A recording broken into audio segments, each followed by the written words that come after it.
Hey, how's it going? This is Ryan McCullough. Just wanted to show you around my tying bench of sorts.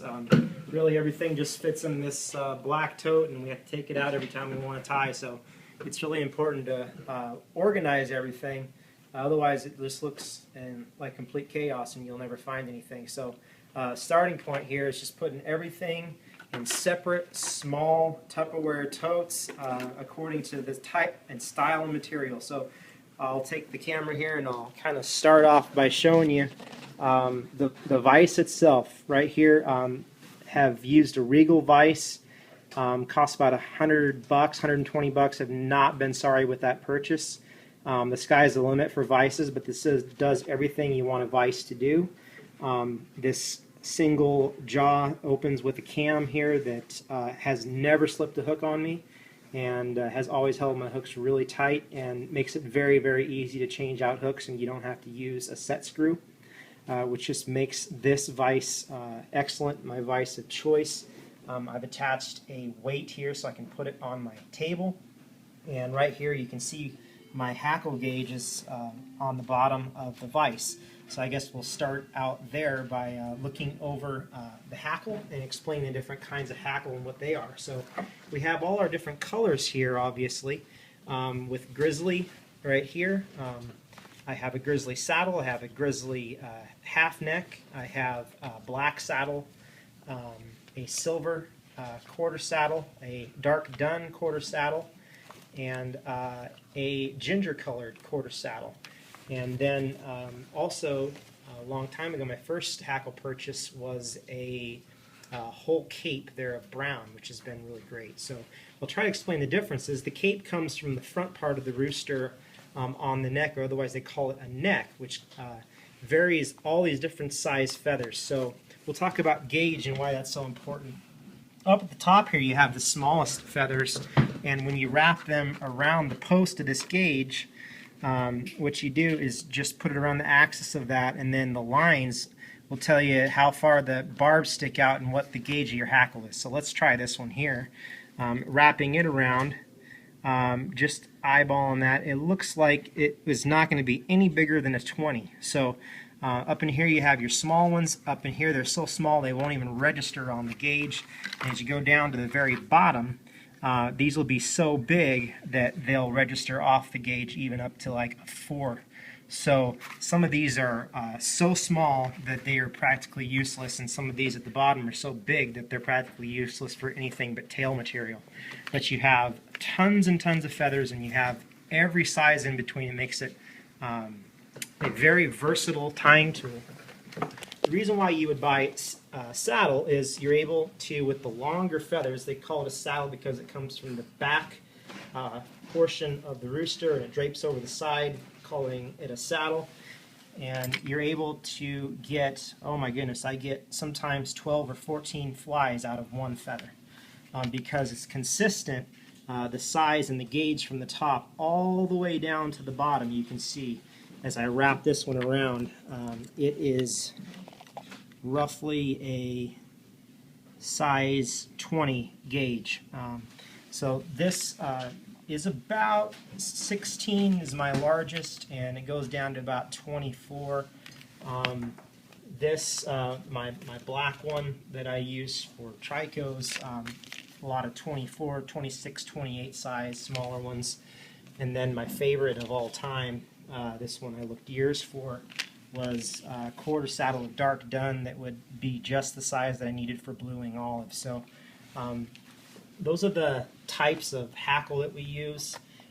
This is the wax that you use for your thread, your head cement that you use for finishing the fly. You have this tool here, it's called a stacker or a hair stacker.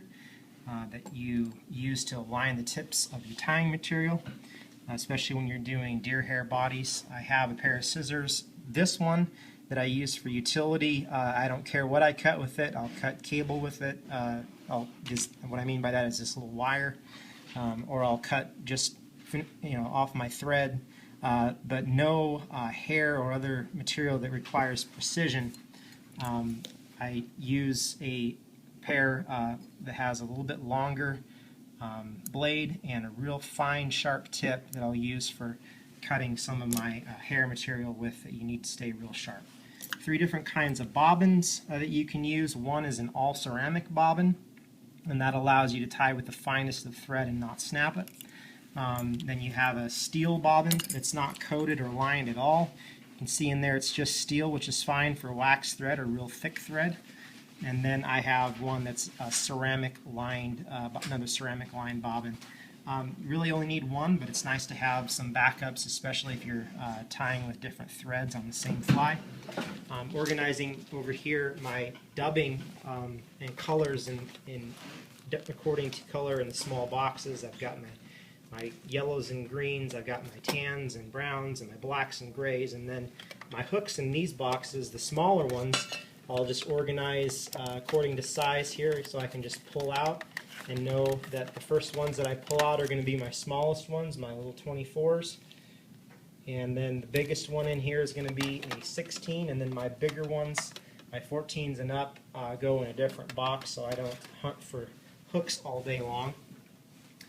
Same thing with the thread. I keep all my fine threads, my 14-aught and my 8-aught, in one bin, and I keep in another bin my 6-aught and my 3-aught in a different bin, so I'm not constantly going through and looking for the right size.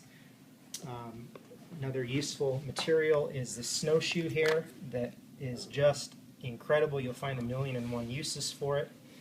And my tail material I'll put in another box here. So my moose hair, my wood duck fibers, my antron, and all the other synthetic materials that we use for tail in one box. So that pretty much is how I lay everything out, and I don't get all the stuff out at once like you see right here. It's just chaotic, so I'm trying to show you everything, but I'll take out what I'm needing for the fly that I'm going to tie that night and try to keep it as little clutter on the desk as possible. Use a nice light with a natural tint to it, and that'll really help to relieve some eye strain and help you be able to see what you're doing. Also over here, one last bit of material that I want to show you is turkey biot. A lot of people talk about it, but not a lot of people are quite sure what it is.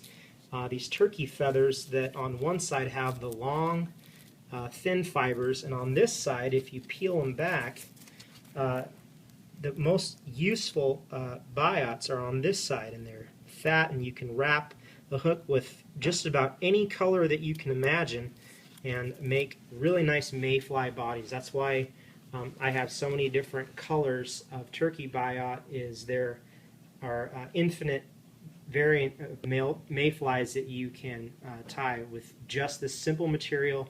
Very cheap, as you can see, a couple of bucks per package. You get 2 feathers, and these last you years and years and years. So if I could just give you one piece of advice, really, I think that would just simply be to buy the highest quality material that you can buy, and don't buy what you don't need. So thanks a lot for watching.